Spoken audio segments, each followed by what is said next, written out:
যখন হিট লাগতেছে তখন তারা মানে উঠছে, উঠতে দেয় ওই সাইডে আগুন লাগছে। পরে তারা ইউনিটে খবর দিছে ফায়ার সার্ভিস, পরে ফায়ার সার্ভিস আসছে, আইসা এই এর ভিতরে আগুনে সব শেষ, কিচ্ছু নাই। স্বর্ণের দোকান 9টা পড়ছে।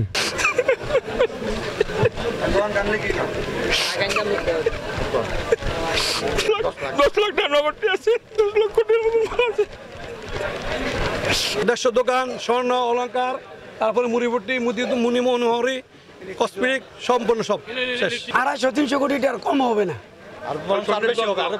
খালি এটা হইলো সম্পদের হিসাব, বর্দুয়ার আর ক্যাশে আর হিসাব নাই।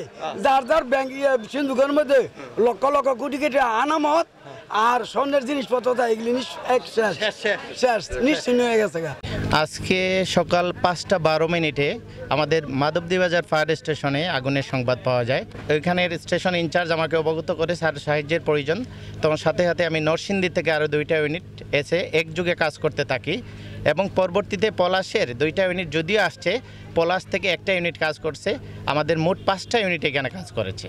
মুড়ি পট্টি বলে অথবা বানারি পট্টি, এই পট্টিতে একটা দোকান থেকে আগুনের সূত্রপাত হয়। ওই অগ্নিকাণ্ডে ওই মার্কেটের অনেকগুলো দোকান ছিল, পাশাপাশি অনেকগুলো আর্টিস ছিল, প্রত্যেকটা আর্টিসে প্রায় 30 থেকে 35টা দোকান।